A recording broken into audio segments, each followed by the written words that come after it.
Scotch for Dummies and Four Dummies. 4 guys on a journey to help you with your Scotch purchases. Hello. And we're learning disturbing stuff about what goes on behind the scenes. Yeah, you don't want to know. We'll talk about that later. So, what are we drinking tonight? I don't know. Who likes a 20-year-old? Tell me. This is your wheelhouse.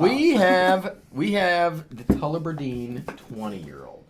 So what do I love about Tullibardine? Everything. Yeah, it's a great distillery. I was introduced to the Tullibardine with the 228. Fantastic. And that was just one of those, I've never had this before. We're going to pick it up and try it. Wonderful scotch.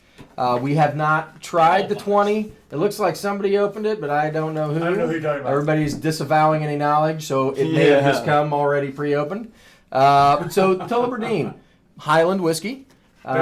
They started out as a brewery in like the 1400s. They were Scotland's first brewery, public brewery. In 1947, it actually became a distillery. The guy that designed it actually did he did Jura and he did Glenallachie. Oh. So he had some experience. This place has been distilling scotch for 60 years or so.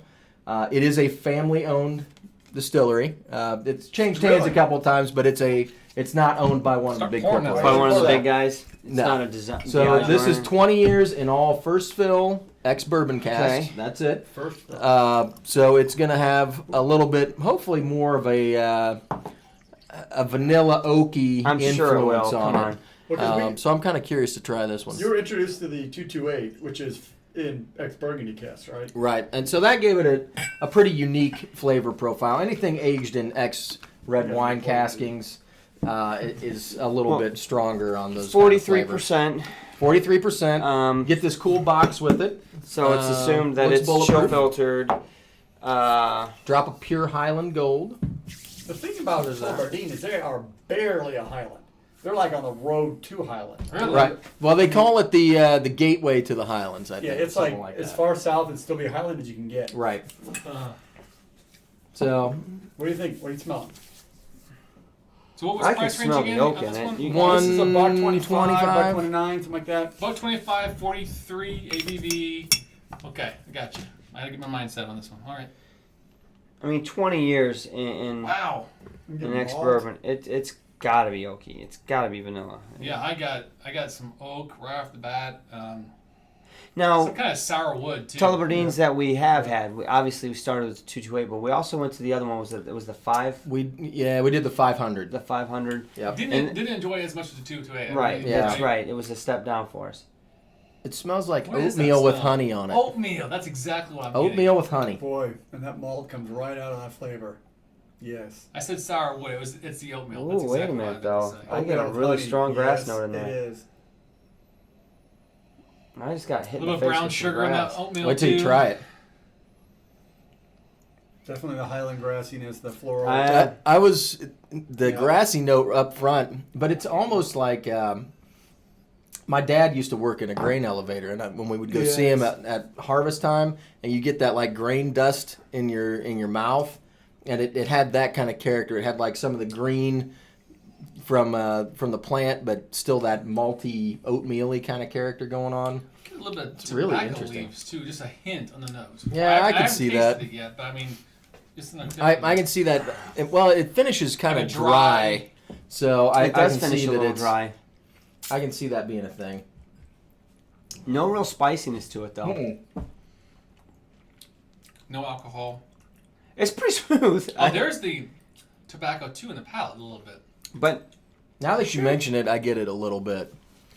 I was shocked by It's it there with with that grass note up front. I wasn't Wow. expecting the oatmeal. That's really That deep. malt and is really malty. nice. Now I wonder what's It's going to got- happen with the water. I'm surprised at how dry it finishes. You know what I mean? Like, pretty quick. I still get, it's just not coating.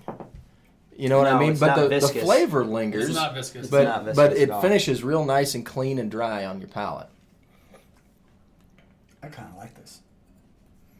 For 20-year-old Scotch, it's rich in flavor at a 43% ABV. It treats me. It's like they didn't throw any gimmicks in this. This is like their new make. They throw it in a cask and just let it ride. Yep. They didn't do any extra finishing. They didn't do anything like that. It's just And really, they didn't need to. good classic meaty. That's like a no sulfur, kind of Nope. light. what is that? Almost like a malty, almost like a dark chocolate malt ball or something like. but not Malt like. and milk ball. But it's not like super dark chocolate. Just that the bitterness of the dark chocolate a little bit. It's got that tannic quality I to feel it. like I'm missing the boat. You know any of that? No. Like a 55% cocoa. I gotta not put a little bit of 60, water not in this and see what 85%. happens. Yeah, nobody wants that. That's way too big. It's not. I mean, I'm not like going crazy over the taste, but it's cool. It's definitely rich and meaty, right? It's definitely not Yes. a light Scotch. It's a pungent flavor. Really, the water So didn't Mark, do you haven't said anything to much. diminish You're it. getting What's Yeah, going on he's with not that? liking it at all. Well, no, it's not that I'm not liking it. It's pleasant. It's smooth.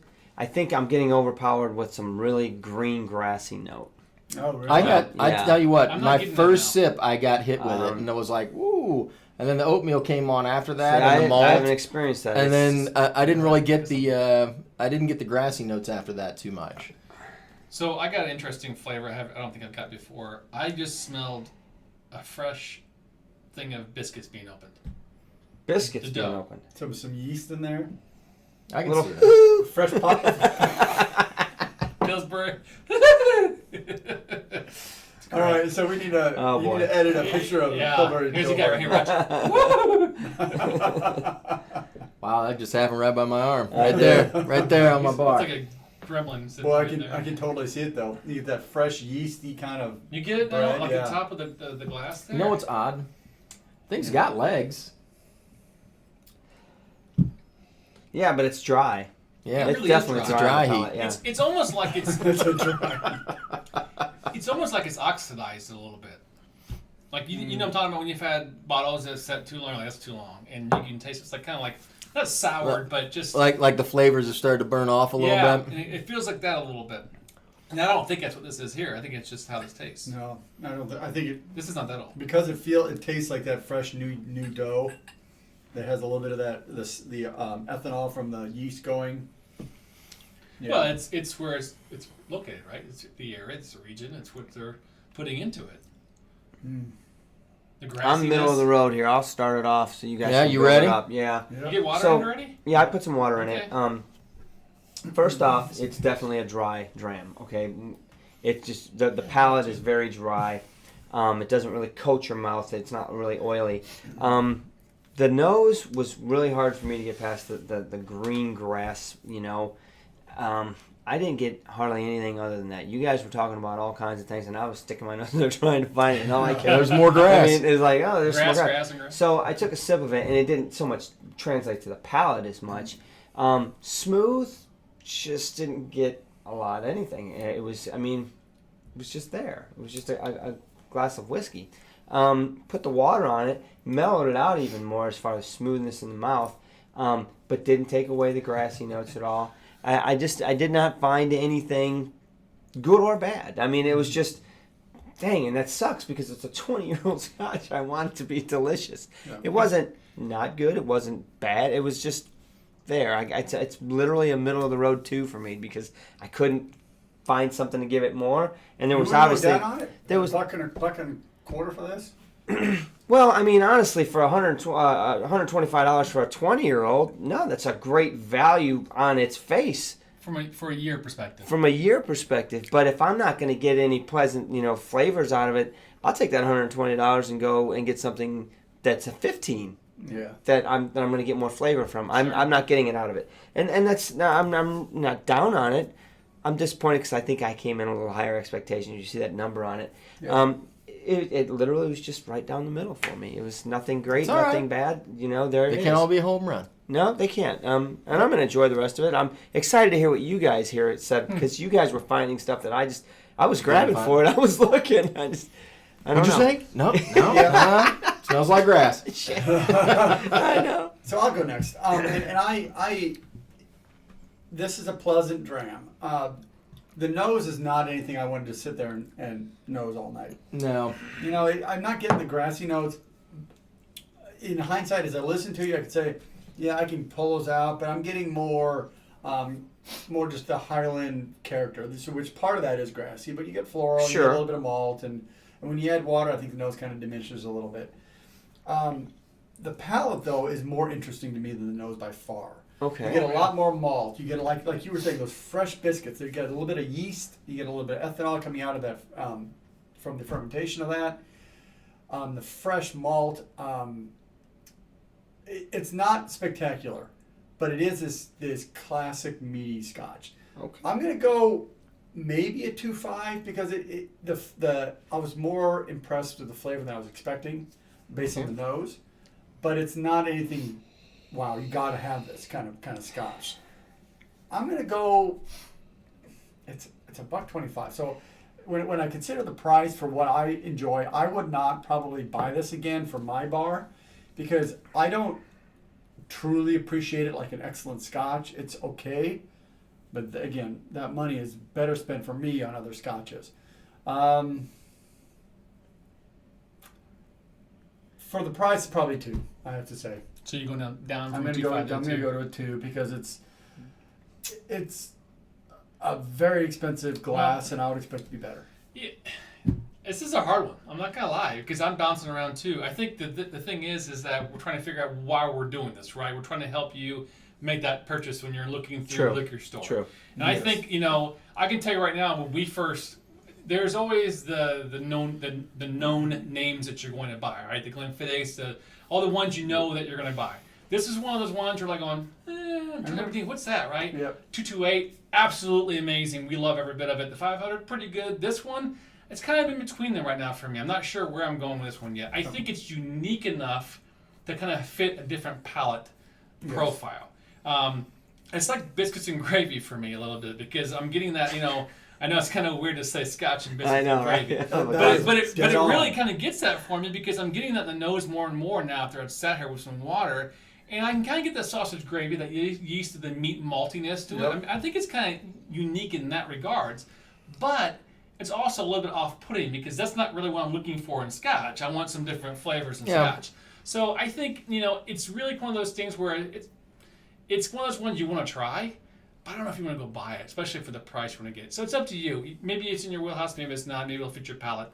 I think for me personally, for $1.25. $1.25. 43 ABV, for what I'm looking for, I agree with Mark. I think I would go for something else, but unique enough that you might want to give it a try. So I'm going to go solid 2. I would probably go a little higher if the price was lower, but I think it's really hard, guys, because it's 20-year-old. It's hard to get past that number. It's a really good, strong number, but it's kind of just different. So yeah, I will say the whiskeys from Tullibardine, I'm kind of it's weird, because when we got the 228, I was hooked. Like, that stuff is great. That is great. And from the value, it was I thought it was really good for the money. And then we got the 500, and the 500 didn't really do it as much. No, I didn't really care for the finish. The 20, I really wasn't sure what to expect, because this is the first one that we've tried that was just the whiskey in an ex-bourbon cask. There wasn't really any crazy finishing. It really is just, as simple as it can get. So I think that this is the expression that is most typical of the whiskeys that they're putting out. It was very unique in the fact that I don't think I've ever gotten oatmeal and like dried grain and some of the notes that were very prevalent in this Scotch. And I'd never gotten that with any other Scotch. So I think from that perspective, it's a unique Scotch. But I'm kind of with Drew in the fact that it's not necessarily, nothing was off-putting about this glass at all, but nothing was really, I don't want to say memorable, but I wasn't really blown away by it either. Right. I was expecting a lot more bourbon influence. I expected a lot more vanilla notes, maybe some, some of the things First that you... fill. Right, so I was expecting some of those sweet, barrel influences, especially after 20 years, to come through stronger. And I just didn't really get that. The grass note I got right up front, and then it faded away, and it didn't bother me anymore. But it's funny. I'm going to go with 2 also. I think for $125, is it a unique whiskey? Yeah, it's different, And I think if you see it on a bar somewhere and you're just intrigued by it, buy a glass. It's almost a bottle you want to just have around, just to have on your shelf, because it's unique I think enough that there's, to go, I think there's people out there that would really enjoy this quite a bit, but I think it's a kind of a niche market. I think we also need to at least mention, and maybe we should all four eat our words. This is a 20-year-old Scotch that we did not pre-pour, right? You guys saw us pour this. Maybe this thing needs 25 minutes. I'm sure. I don't know. It's only a 43%, so I don't think it needs that much time. But in all fairness, I want to put that out there. Normally when we get those scotches and everybody's like, oh my God, you should have let it sit. I can tell when we're drinking it that there's a lot more than it, you know what I mean? I can only think of one that we're like, yeah, you're right, I should have pre-poured it a little bit more. But other than that, nothing's been like, oh my gosh, eye-opening. Right. But this one, I mean, the flavor profile with water, without water, everything was very similar. Yeah. You know, it didn't really change up a whole lot. So, So I do need to. I'm not going to go up on my score, but I'm gonna give an idea. If you like the this is more of a beer flavored whiskey than probably we've ever had, because of that oatmeal. It's almost like like a Guinness stout kind of it's thing. not a Guinness like dark oak, but it's more of An oatmeal stout. an oatmeal stout or a dark ale, like almost a porter. It's got that kind of that oaky, malty flavor characteristics that some people love. And if you love a malty beer, this may be the whiskey for you. I will agree with that. Really well, because this has more of that malt flavor than I'm really familiar with. See, And it's you're bringing getting a good sweeter. point. It's getting sweeter. Yeah. It's getting vanilla-y. It's a great conversation piece. We're having some serious conversations about this. I would That's love true. to see what you guys We say do about need more this time. one. I can't wait Yeah. for the live show on this one. Well, This you is know what? interesting. We'll pre-pour it for the live, and we'll see if We'll it see gives what us happens something to What it. we got, Yeah. guys? I give it Two's Two all around. right? Which Let is me probably think. That's not fair 2 for plus. it. Okay, It just seems it's better than a 2, because when I think of 2, I'm thinking like, Two's middle of the road, man. Two's didn't blow me away. Didn't have honestly, anything bad to say. I think for the money, I mean, we're just saying that it's an average scotch. The point of our reviews is to help you make those purchases right when you're in your journey. And for us, we would pass on this one. it's probably Right 90. now, yeah. Right? So there it is, guys. Hands Now, hey, down. it's on the bar, and we're gonna drink it and enjoy every second of it. Absolutely. And we're going to drink some more of it with you guys. To be So, fair, we drink them all. guys, make sure you hit the like button, subscribe for us right now. We are live every Thursday. Thanks for watching. Thanks Thank for you. watching. Sláinte. It's not you guys.